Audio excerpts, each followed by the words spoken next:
Hey, what's up, guys? This is Team Hard Life Captain Albert Sartuche, and we are on the beach, and this is the aftermath of breaking the paddle.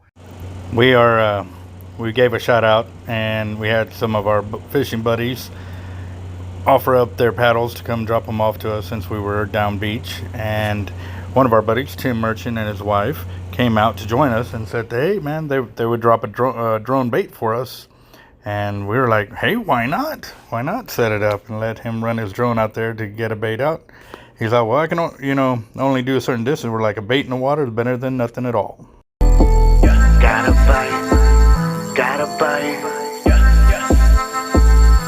I think I got a lot of stress on my mind. It's a nice day to go. Yeah, I gotta learn. I'ma call up the whole team. So one of the main things about the Gannet Drone is that you have a setting underneath it for the clip that you attach your bait to. And one of the main things is finding that happy medium to where it's not too much and not too little. And what we mean by that is, so Gannet Drone designed their bait deal to release when you hit a button to release it. However, it's also designed so that way if it's in flight and a bird comes by and snatches up your bait, that it will not pull the drone down, that it'll release it, because it's like setting a fishing reel on your drag setting or bait setting. You have it just enough so the wind and waves and current don't pull off any more line, but if a fish takes it, the drag sounds and you're on it. So that's kind of the same way with these Gannet drones. It's set up in that same fashion. So in doing this, we didn't weigh out the bait, and it really doesn't have a way to sit there and say, okay, my bait's at 3 pounds 5 ounces, so we'll set it for 3 pounds 15 ounces or something like that. You have to kind of test it, and what also plays a major portion of it is when you're going into the wind, carrying the bait, and the speed at which you carry the bait into the wind and stuff like that. And then obviously the more line that pays out, the heavier it gets and stuff like that. So this is something that is a trial and error.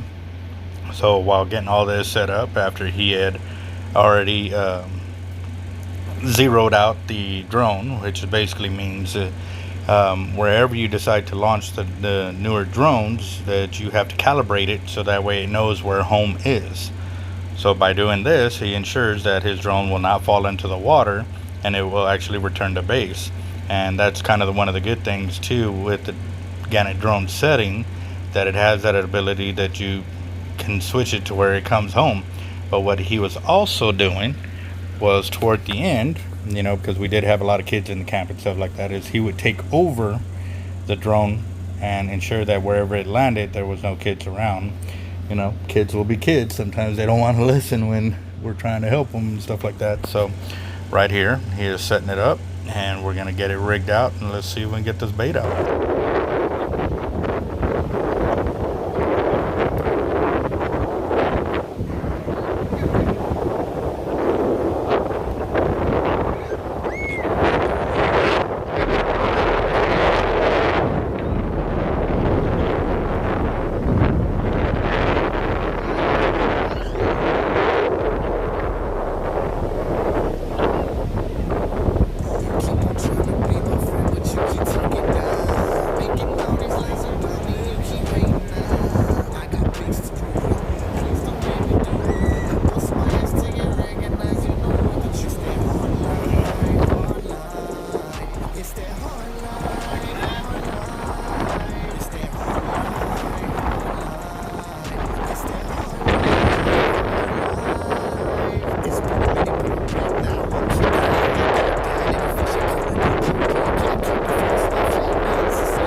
Alright guys, so right here is going to be the third attempt, and he's really increasing the mechanism for the weight class to get this up there.